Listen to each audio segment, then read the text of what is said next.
Now, welcome to another edition of News from Naboo with Thor's Lightning Takes. And let's get right to the news. First off, there will be no spoilers for Ahsoka Episode 5, the latest to air. But there's good information here anyway that you'll probably be interested in if you like that show. Alright. So stick around. And we can't spoil anything. Haven't seen it yet. Comes out in about 2 hours, so no accidental spoilers or anything stupid. Unless we randomly predict something that goes right. Alright, Ahsoka Episode 4 was directed by Peter Ramsey, and he talked with IGN about what it was like bringing Hayden Christensen back for the episode's bombshell ending. This is a new interview, too, by the way. I don't believe that. Well, directors aren't on strike. I suppose. I think they're an untapped resource all of a If sudden. he doesn't write anything, he's good. Yeah. Or act in anything. So he kind of elaborated on Hayden Christensen's feelings while he was on set. He said, "He's a really sweet, low-key guy. He was pretty happy about being there after all this time. It had a lot of meaning for him." Kind of sad that we are, there's a lot of reasons to be sad or upset about the strike, whatever you want to feel about it, but we aren't getting Hayden's reaction. We can't really hear from him after all this. We'll hear from him after Someday, all yeah. this someday, and by then it'd be like, yeah, Oh yeah, I we'll have remember I moved did on that. to the next thing. So, when shooting the end scene with Rosario and Hayden, Peter Ramsey had interesting director notes for both actors. For Christensen, Ramsey kind of emphasized that Anakin hadn't seen Ahsoka for years, and for Rosario, he kind of emphasized that she's trying to get her bearings first and foremost. Well, Anakin's been dead. It's kind of a weird thing to say. Hasn't seen him in years. What is life as a Force ghost? We've always heard it's kind of a non-linear existence. So does he feel time? He hasn't seen her in years because even after he's been dead. He hasn't seen her in like and 5-6 years. Yeah. Like since in story, and then he dies, and then we don't know. Peter Ramsey says, "Hayden and I just talked about what it's like for Anakin to be seeing Ahsoka after all this time. It's a reunion for them. I just told him, it's like you haven't seen your daughter in 2 years. She'd gone off to college, and you're seeing her again, and she's like a different person, but still your daughter." On the Rosario side of the show, she knew what it meant in the story, and it was just about selling the idea that she was waking up somewhere really having no clue what was going on, not understanding, am I dead? Am I alive? Am I where I think I could be? And the way that expression changes at the very end when she sees him and says his name is so sweet, and it was just like her turning back the person she was last time she saw him. He's kind of confirming that this is Anakin, isn't he? Or maybe just how he wants Hayden to play him. I think it, yeah. Just curious. Just we curious. have no... by the time you're watching this, you're probably going to know one way or another what's to do with Anakin, but seems like that's the real Anakin. Seems so. No twist there, but who knows? It's a twist. Next, we're going to talk about Dave Filoni. He did an interview as well. He talks about bringing back Lars Mikkelsen to play Thrawn, as well as fixing Ahsoka's lekku in the show. Fixing, huh? Fixing.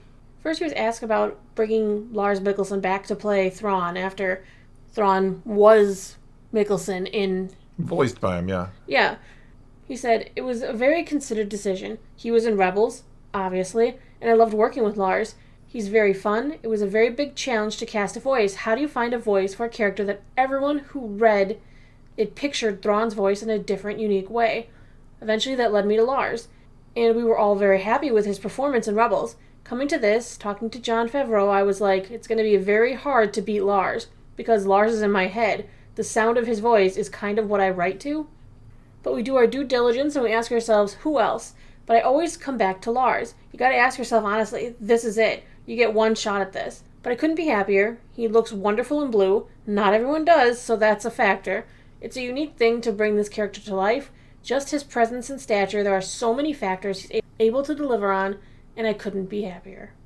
So funny that he brings it up, because I think I've talked about it before, but like when I read the new Thrawn novels or since Rebels, I hear Mikkelsen's voice now in my head. His voice encompasses it perfectly, honestly. He became my Thrawn.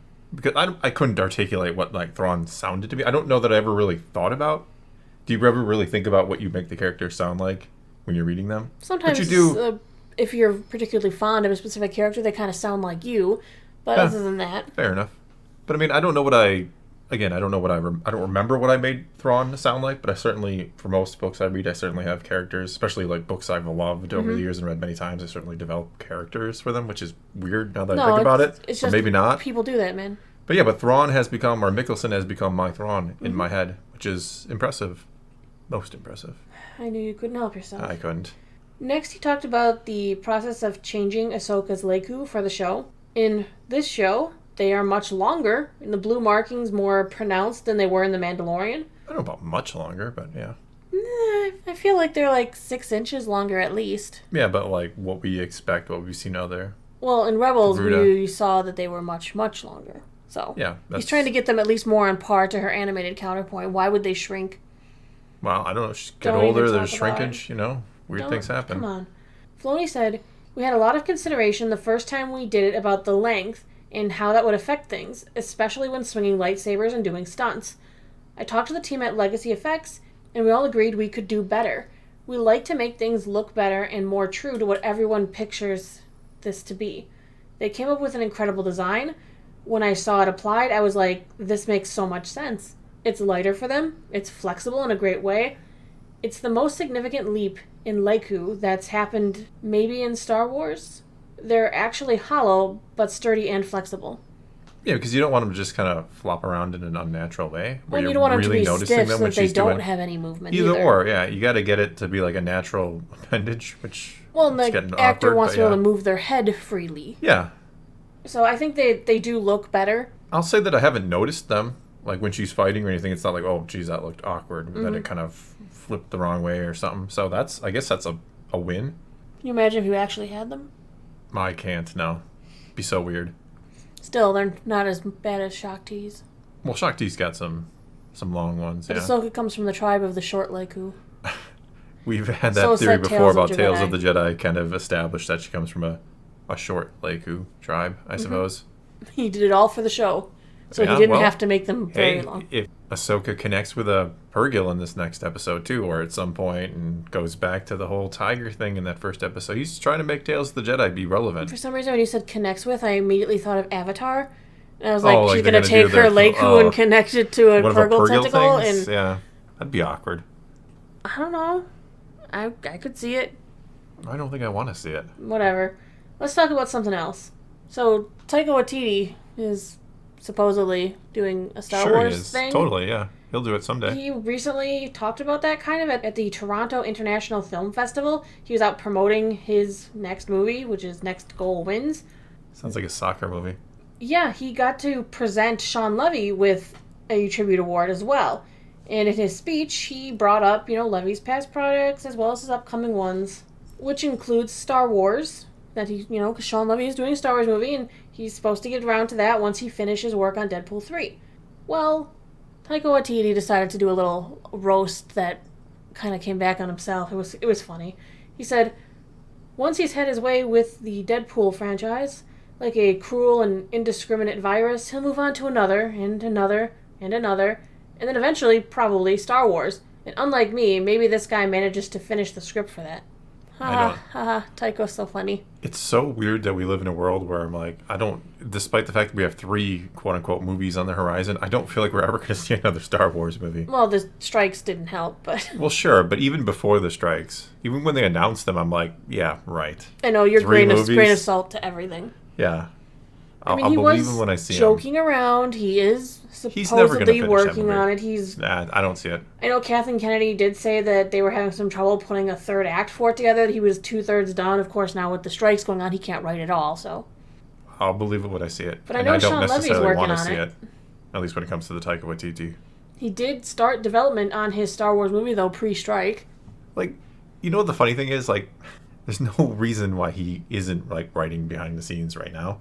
Especially for something like that. All of a sudden your work starts getting production and they go, oh, you have a whole script somehow. Look, what I would do, I would be working on it here and there, and then when the strike ends, I would be like, okay, I'm going to start working on it, and then I could take my time even more and be like, see, this is, because you can't tell me if he's sitting there at home or whatever he's doing these days, and he's like, I got this amazing idea for this scene.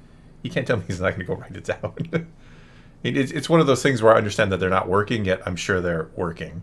At least in their heads. Mm-hmm. I don't know. Yeah, but Sean Levy did say that right before the strike started, they were starting process on developing his Star Wars movie. Now they're just in a holding pattern like everyone else is. Yeah, well, it is what it is. It will end someday. one side will eventually buckle, I think. Well, I know that they just added some more loopholes into the strike stuff. Loopholes? Well, originally it was all of the studios have to, go ahead and make a deal with the guild. The guild has opened up and said that they will take requests now from individual studios. So they will start working for one studio but not another. Yep. That's kind of clever. It is kind of clever because now they might have to outbid each other to get a good deal with them. Yeah, you can turn your... you want to be the first one to make a deal because turn your everyone else enemies has to against top you. you or at least match you. Well, yeah, you're going to set the whichever precedence. studio makes the first deal, the other ones have to go along with Plus, it. they'll panic. Like, if Netflix, for example, is the first one out of the gate to make a deal, and Netflix is obviously the king. And they're the only ones who have content? Yeah, and if they are suddenly producing content again and you're Disney Plus and you've been struggling, you're not profitable, and you're watching Netflix, you're, again, the top dog, the king, making content and putting new stuff out there in the near future, you're gonna cave in. Yeah, but that is what I have learned, is that they have decided to open up the table to individual studios who would like to make a deal. Interesting.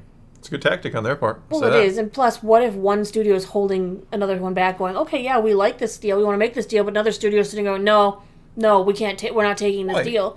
It makes sense. Why would the studios have to all agree to the same terms? I mean, they're individual entities.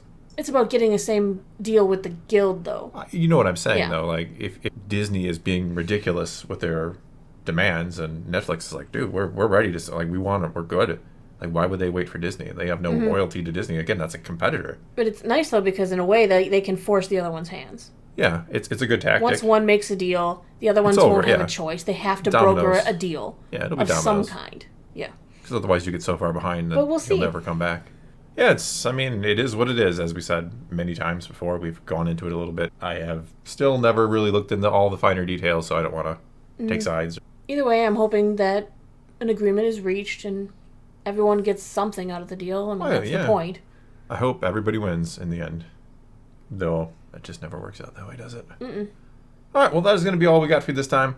Now it's your turn to take to the comments below and tell us what you think of any and all of today's news. And let's talk some Star Wars. And until next time, thanks for watching.